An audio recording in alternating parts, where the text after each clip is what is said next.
Royal station chief এখনো মনে করেন যে ইনট্যাক্ট বাংলাদেশে। ভারত হচ্ছে আন্তর্জাতিক সন্ত্রাসী এবং একটা ব্যর্থ রাষ্ট্র। আমাদের সীমান্তে 1200 লোককে তারা গুলি করে মারছে, কারণ হচ্ছে তাদের রাষ্ট্রীয় পলিসি হচ্ছে সীমান্তে বাংলাদেশি দেখা মাত্র গুলি করবা। ভারতের ব্যাপারে মানে আমরা এই কথাগুলো বলতে আমাদের মিডিয়ায় আমরা লজ্জা পাই কেন?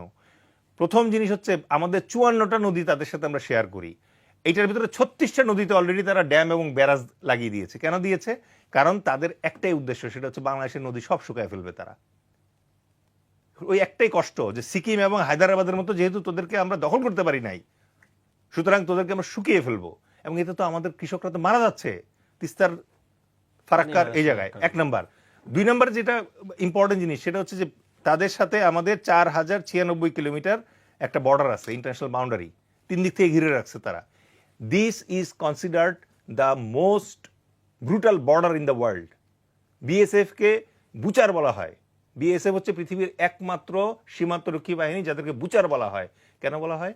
2000 সাল থেকে অদ্যাবধি আমাদের সীমান্তে 1200 লোককে তারা গুলি করে মারছে, কারণ হচ্ছে তাদের রাষ্ট্রীয় পলিসি হচ্ছে সীমান্তে বাংলাদেশি দেখা মাত্র গুলি করবা, shoot at sight, that is their policy. এবং 1200 জনকে মারছে কিসের জন্য? তাদের হাতে কোনো অস্ত্র ছিল? বান্ডেল থাকলে প্রতি সেনমানিতে টাকা বাঁচবে। বিকাশ সেনমানি বান্ডেল কিনে জিতুন প্রতি লেনদেনে। খালি হাতে সীমান্তের কাছে গেছে গুলি করে মেরে ফেলছে। পৃথিবীর আর কোনো সীমান্তে এই পরিমাণ মানুষ মারা হয় না। ঠিক আছে, আমরা এটা বলতে কেন লজ্জা পাই যে প্রতি 16 মিনিটে ভারতে মনে করেন যে ধর্ষণ হয়। ঠিক আছে, 1947 সালে ভারত স্বাধীনতা লাভ করেছে, তারপর থেকে অদ্যাবধি তারা গোয়া দখল করেছে, সিকিম দখল করেছে, হায়দ্রাবাদ দখল করেছে। এই 3টে রাষ্ট্রের যদি আপনার ভূমি যোগ দেন তাহলে বাংলাদেশের চেয়ে সাইজে বড়। এরকম একটা প্রতিবেশী যখন পাশে থাকে তখন তো আমাদের আতঙ্কিত হওয়ার যথেষ্ট কারণ আছে।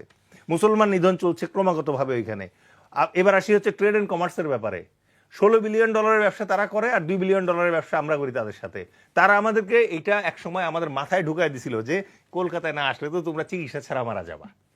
2 নাম্বার যে ভয়ঙ্কর জিনিসটা ঢুকাই দিছে সেটা হচ্ছে ভারতের বোটকা বোটকা পেঁয়াজ যদি তুমি না কিনো তাহলে তো তুমি পেঁয়াজ ছাড়া তরকারি খেতে হবে তোমাকে।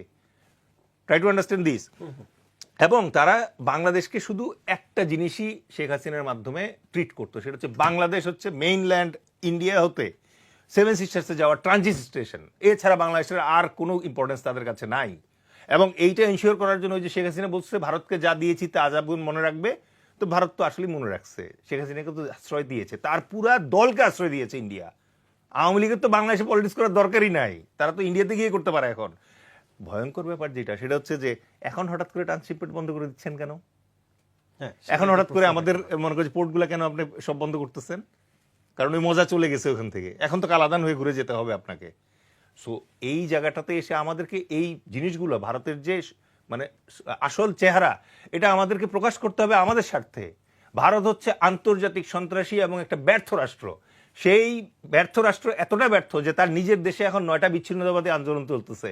আর ওরা ফান্ডিং করে কাকে? কুকি চীন আর্মিকে। ওরা ফান্ডিং করে কাকে? আমাদের এক্স শান্তি বাহিনী যারা আছে তাদেরকে।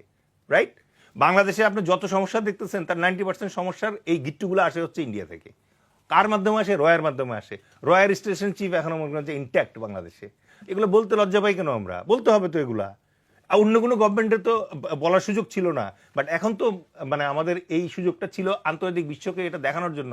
আমরা কি আন্তর্জাতিক বিশ্বকে এটা দেখাইতে পারছি যে ভারত হচ্ছে সেই রাষ্ট্র যে রাষ্ট্র মনে করেন যে কানাডা এবং ইউএসএ তে তাদের রয়ের মাধ্যমে গুপ্ত হত্যা করেছে, তারা নির্জারকে মানে হত্যা করেছে কানাডাতে, পুরো বিশ্ব জানে।